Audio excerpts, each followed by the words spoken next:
নমস্কার 24 নিউজ বাংলার বিশেষ নিবেদনে আপনাদের স্বাগত। আজ আমরা রাজ্য জুড়ে ঘটে যাওয়া একাধিক গুরুত্বপূর্ণ খবর নিয়ে বিস্তারিত আলোচনা করব। আজকের বুলেটিনে থাকছে শিক্ষা ও ব্যাংকিং সেক্টরের বড়সড় আন্দোলনের খবর, আন্তর্জাতিক যোগাযোগ ব্যবস্থার নতুন মোড়, উত্তর জেলার এক মর্মান্তিক ঘটনা এবং রাজ্য রাজনীতির উত্তপ্ত পরিস্থিতির হাল হকিকত।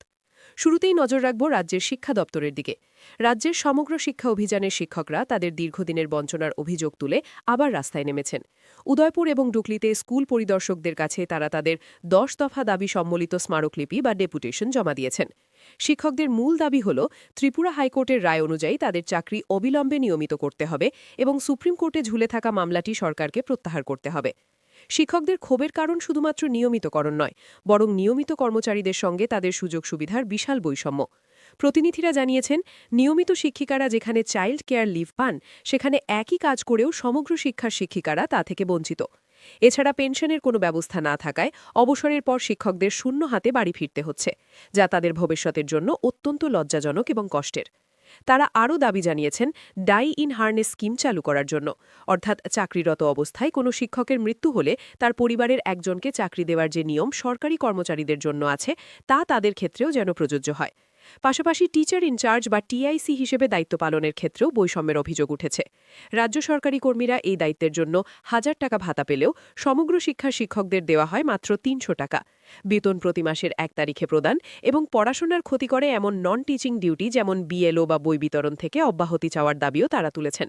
তাদের হুঁশিয়ারি, দাবি না মানলে রাজ্যের 4300 শিক্ষক একযোগে বৃহত্তর আন্দোলনে নামতে বাধ্য হবেন। এবারে আসা যাক ব্যাংকিং সেক্টরের খবরে। ত্রিপুরা গ্রামীণ ব্যাংকের অফিসার এবং কর্মচারীরা তাদের 10 দফা দাবিতে জোরদার বিক্ষোভে সামিল হয়েছেন। জয়েন্ট ফোরামের ব্যানারে তারা অভিযোগ করেছেন যে পাঞ্জাব ন্যাশনাল ব্যাংকের ম্যানেজমেন্ট আসার পর থেকে ব্যাংকের কাজের পরিবেশ বিষিয়ে উঠেছে। আন্দোলনকারীদের অভিযোগ, ম্যানেজমেন্ট সুপরিকল্পিতভাবে ইউনিয়ন লিডারদের হেড অফিস থেকে বদলি করে কর্মীদের একতা ভাঙার চেষ্টা করছে।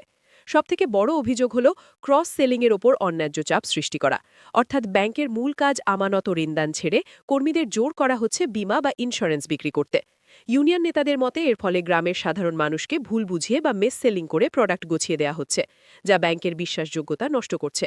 তারা আরও উদ্বেগ প্রকাশ করেছেন যে 2022 সাল থেকে সারা ভারতে অতিরিক্ত কাজের চাপে 300-রও বেশি ব্যাংকিং কর্মী আত্মহত্যা করেছেন। এই ভয়ের পরিবেশ ত্রিপুরার গ্রামীণ ব্যাংকেও তৈরি হচ্ছে। তাদের স্পষ্ট বার্তা, আগামী 16 মার্চের মধ্যে দাবি না মানলে তারা ধর্মঘটে যেতে বাধ্য হবেন। অন্যদিকে আন্তর্জাতিক যোগাযোগ ব্যবস্থার ক্ষেত্রে একটি খুশির খবর রয়েছে। আগরতলা ঢাকা কলকাতা বাস পরিষেবা আবারও নিয়মিত চালু হতে যাচ্ছে। ভিসা সংক্রান্ত জটিলতার কারণে কিছুদিন এই পরিষেবা বন্ধ ছিল, তবে ট্রায়াল রান সফল হওয়ার পর আগামী সপ্তাহ থেকেই যাত্রীরা আবার এই সুবিধা পাবেন। আন্তর্জাতিক মাতৃভাষা দিবসে মুখ্যমন্ত্রীও ভারত ও বাংলাদেশের সম্পর্কের ওপর জোর দিয়েছেন। তিনি বলেছেন, ভারত ও বাংলাদেশ একে অপরের পরিপূরক, একে ছাড়া অন্যের চলা কঠিন। এই সিম্বায়োটিক সম্পর্ক বজায় রাখা এবং নিজের মাতৃভাষাকে গুরুত্ব দেওয়ার পাশাপাশি অন্য ভাষাকে শ্রদ্ধা জানানোর বার্তাও তিনি দিয়েছেন। তবে রাজ্যের উত্তর জেলায়, বিশেষ করে রাজনগর এলাকায় একটি অত্যন্ত উদ্বেগজনক ঘটনার খবর পাওয়া গেছে। সেখানে পাগলা কুকুরের কামড়ে অন্তত 19টি গবাদি পশুর মৃত্যু হয়েছে, যা স্থানীয় কৃষকদের মধ্যে আতঙ্কের সৃষ্টি করেছে। এর চেয়েও বড় অভিযোগ উঠেছে প্রাণী সম্পদ বিকাশ দপ্তরের স্থানীয় কর্মীদের বিরুদ্ধে। অভিযোগ, সরকারিভাবে বিনামূল্যে যে ভ্যাকসিন দেওয়ার কথা, তার জন্য কর্মীদের 500 থেকে 1200 টাকা পর্যন্ত দিতে হচ্ছে। অনেক ক্ষেত্রে টাকা নিয়েও সঠিক চিকিৎসা পাওয়া যাচ্ছে না। স্থানীয় কৃষকের একজনের 40 থেকে 50 হাজার টাকার ক্ষতি হয়েছে। তারা এনডিআরএফ ফান্ডের মাধ্যমে ক্ষতিপূরণের দাবি জানিয়েছেন। শহরের বুকেও পরিকাঠামোগত গাফিলতির ছবি উঠে এসেছে। একটি অঙ্গনওয়াড়ি কেন্দ্র দীর্ঘ কয়েক বছর ধরে ভাড়া বাড়িতে চলছে। স্থানীয়দের অভিযোগ, কাউন্সিলর বারবার প্রতিশ্রুতি দিলেও নতুন বিল্ডিং বা বাউন্ডারি ওয়াল তৈরি হয়নি। এমনকি ওই এলাকায় নেশার কারবার বাড়ায় শিশুদের নিরাপত্তা নিয়েও প্রশ্ন উঠেছে। রাজনীতির খবরে বিজেপি প্রদেশ নেতৃত্ব একটি সাংবাদিক সম্মেলনে কংগ্রেস নেতা রাহুল গান্ধীকে তীব্র আক্রমণ করেছেন। সম্প্রতি দিল্লিতে অনুষ্ঠিত এআই ইম্প্যাক্ট সামিটে কংগ্রেসের আচরণের নিন্দা করে বিজেপি মুখপাত্ররা অভিযোগ করেন যে কংগ্রেস আন্তর্জাতিক মঞ্চে ভারতের ভাবমূর্তি নষ্ট করার চেষ্টা করছে। তাদের দাবি, যখন প্রধানমন্ত্রী নরেন্দ্র মোদী ভারতকে প্রযুক্তির শিখরে নিয়ে যেতে চাইছেন, তখন কংগ্রেস পোস্টার হাতে বিক্ষোভ দেখিয়ে বিদেশি প্রতিনিধিদের সামনে দেশের সম্মানহানি করছে। আইন শৃঙ্খলার ক্ষেত্রে খোয়াই জেলার পুলিশ সুপার একটি রাজনৈতিক বাইক র্যালি এবং পথ অবরোধের ঘটনা নিয়ে প্রতিক্রিয়া জানান।